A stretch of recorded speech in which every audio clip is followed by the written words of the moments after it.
Hi, everybody. I'm Robin Hutton, and I'm the author of the book War Animals, The Unsung Heroes of World War II. So today I'm going to talk to you about an incredible dog named Chips. There's Chips right there. And Chips is America's most decorated war dog. He actually received, the only dog in history to receive the Silver Star. He was also nominated for a Purple Heart, but sadly that was taken away from him because he was a dog.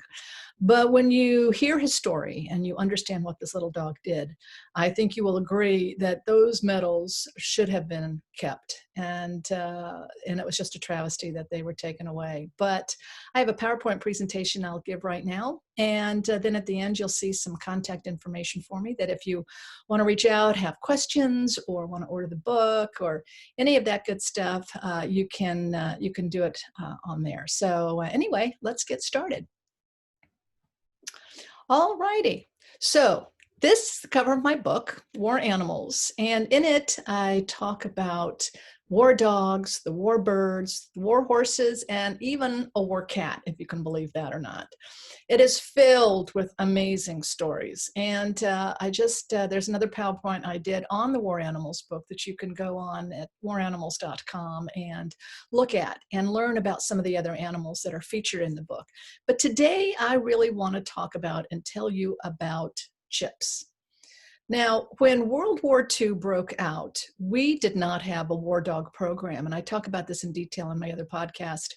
But Arlene Erlanger, this beautiful lady here on the left-hand side with actress Greer Garson, she felt that the dogs needed to get involved with security for our country. And so she started this group called Dogs for Defense and got together with her dog enthusiast friends from the American Kennel Club and the Westminster Dog Show. And they put together this organization where people, Americans, donated their personal pets to the war dog effort. And they would be trained by the Army and then go off to the Coast Guard and the Marine Corps. And Marine Corps also had their own training program. But they just did this amazing thing. And 40,000 dogs were donated. And Chips was one of them. So Chips was a 2-year-old German Shepherd Husky collie mix. And he had a penchant for chasing the postman and a couple of the trash men. And so the Wren family from Pleasantville, New York, felt that their dog would make a perfect war dog. He was just 2 years old, very smart dog. The family loved him. And it was very sad for the kids when their little war dog went away to war. But Chips would prove to be just a great hero and one they were very proud of. So this is a picture of the children. John Wren is sitting up there looking at Chips. The picture of Chips up there on the left-hand side is one that was taken in the war. So this was after Chips came home from the war. But you can see the Wren family looking at their war dogs, Nancy and Gail and John. So Chips was sent to Front Royal of Virginia, and he began his training on May 2nd, 1942, and he was a sentry dog. He was branded with the letters 11A, and he was put through training. Now, sentry dogs provide perimeter defense at night, and during the day, Chips would be walking with his handler, going through just scouting other areas and making sure that the area was secure. And as you'll see, Chips was very, very good at his job. But once he got to training, he met with his very first handler, Private John Rowell. And Chips went through his paces with Private Rowell. Now, the interesting thing is because we had no war dog program and there wasn't anything like this, we didn't have war dog handlers. And so the handlers had to go through the same training with the dogs. So they got used to working with the dogs and could understand really looking for the signs and the tells of the dogs. So they knew when the dog was alerting to something dangerous. The dogs, when they first got to Front Royal, were put through an inspection. They had the vets look at them. 40,000 dogs were donated the first time. Now, most of them, half of them did not make the cut because they were too old, not the right breed, might have been ill, maybe had a bad temperament. But still, 20,000 dogs were made the first cut and then went on for further training. 10,425 actually went through the Army training program, and an additional 1,100 plus went through the Marine Corps program. And Chips was one of them. Chips was one of the very, very first dogs that went out. But he had to be taught, again, with his handler, to sit and stay, had to be taught to attack, to look for the enemy and try to distinguish what the enemy might be, and to listen to his handler so his handler would know what to do. Had to be taught to get used to the sounds of battle, sounds of smoke, smell of smoke, and you couldn't prepare these animals really for what was to hit in warfare. But the bottom picture there is picture of Front Royal, the kennels at Front Royal, which I thought was really kind of cool. So Chips got ready for battle. He went in, as I said, in May of 42. And by November 8th, this was the very, very first time that America went into battle. It was the first British and American forces combined effort during the war. And it was just an amazing invasion on North Africa. It was called Operation Torch, and it took place on November 8th, 1942. Chips and the other dogs that were part of the unit were named Watch, Pal, and Mina. Mina was the only female of the group, and at that time she was not spayed. You'll hear about that in a little bit. But Chips was attached to the 30th Infantry Regiment, the 3rd Infantry Division of General Patton's 7th Army. And so he went over on the ship with the men, and their goal at that time was to capture Casablanca. It was just, and this was the very first battle that America had entered into during the war. So when the boats were landing on shore, as they were going over, Chips and Mina, all of the dogs actually suffered from a little bit of the shell shock of the noise. And sadly, Mina just couldn't handle it, and she was totally out of commission and ended up suffering from PTSD after that. But Chips got a little seasick on the trip over, but he recovered from that. And it was once he got used to the sounds and knew that his handler was there to protect him, he did just a great job. Once he landed and he joined in on the fight, he went on patrols under fire and going through behind enemy lines with his handler during that time. And within 2 days, Casablanca had been secured, and the mission was completed at that point, 2 days after the landing. So about 2 months later, because of Chips' heroics and what he did, Chips was chosen to be one of the sentry dogs to guard President Roosevelt and Sir Winston Churchill at the Casablanca Conference. This was a 10-day conference, top secret, that was met with between January 14th and 24th. President Roosevelt was there, Sir Winston Churchill, other dignitaries of state were there, as well as General Charles de Gaulle was there for France. And Chips guarded these dignitaries and would secure the perimeter at night and stood on guard. And for 10 days, he stood steady and did a great job. He also went on other missions with his unit. However, Chips's day of destiny was on July 10th, 1943. And this was with the invasion of Sicily. This was known as Operation Husky. It wasn't named after Chips, even though he was a Husky. But this was one of the largest combined air and sea operations of the war.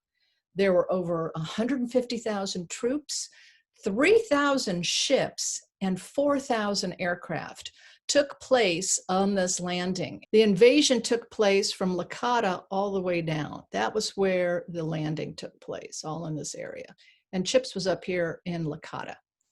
And so what happened was when the men hit the beach, there was a lot of machine gun fire. And what was interesting with Chips is he didn't know quite what was going on. All he did was see his handler, Private Rowell, digging a little foxhole, for himself. And so, and then he dug one for Chips. And then Rowell was digging his deeper, and then Chips started digging his deeper, for protection. And then finally, Chips couldn't take it anymore, and he broke free of Private Rao, and he charged the machine gun nest that was attacking them. And the guys heard gunshot go off inside the nest. They had absolutely no idea what had happened to Chips.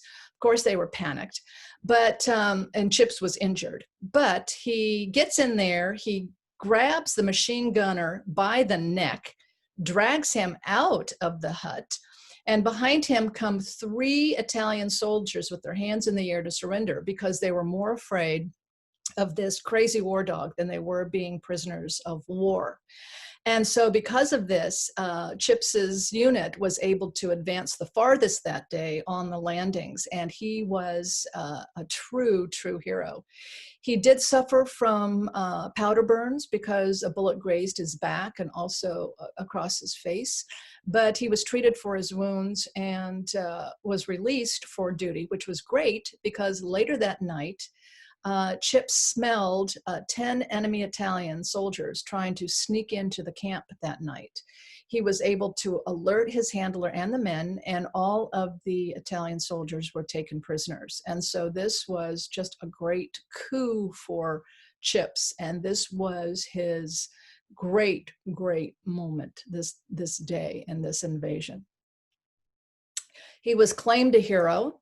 And he was presented with the Silver Star on the battlefield. And it was just an amazing, it was used as a great story for America to hear about this wonderful war dog. And because it did make the papers, and it was just a feel-good story that was kind of being pushed by Dogs for Defense, because Chips was part of Dogs for Defense. But he was awarded the Silver Star, and as I said, he was up for a Purple Heart for his wounds. But even though he received the medal on the battlefield, they had the medal given to him. The president of the Military Order of the World Wars and the Purple Heart really just went ballistic and said, no, this diminishes the award for humans. You can't give it to a dog. And, you know, I don't think that's right. But Chips's medals were taken away from him, sadly. But that didn't take away anything from what he did, because he really was a hero that day, and everybody that served with him knew it. So General Eisenhower actually heard of Chips's heroics, and when he was in the area in Italy, he went by the platoon and he wanted to congratulate Chips himself for a job well done. Well, the interesting thing is when he bent down to pet Chips, Chips nipped the general in the hand. I kid you not. I kid you not. And now Chips was not reprimanded for it because that's what he was trained to do. Only his handler was supposed to touch him or take care of him or pet him. And General Eisenhower violated that connection. And so the general understood that.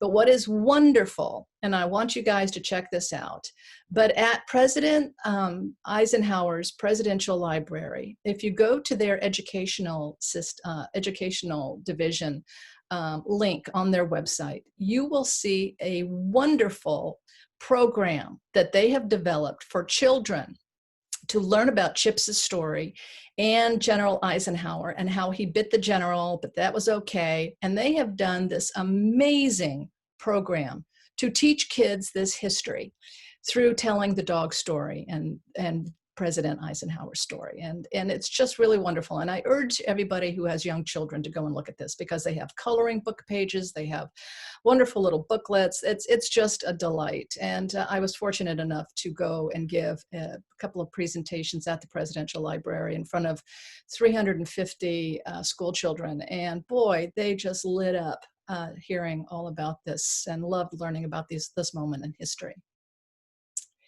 So obviously Chip loved to eat treats, and here's a great picture of him eating treats. But as the war went on, he did start to suffer a little bit from post-traumatic stress syndrome. And so he was still a very valuable part of the team. And so what they did is they transferred him to another unit where he was then able to guard the German POWs. And he was known as a one-man guard company because the prisoners were more afraid of this crazy dog, not knowing what he would do, than trying to escape and being a prisoner of war. It was really, really something that Chips did such a great job. So in December of 1945, Chips was released. He had been through detraining after the war.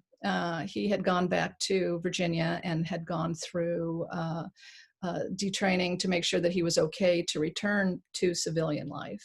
And on December 10th, 1945, he was on a train back to his family. And I love this picture with him at the train station in the crate.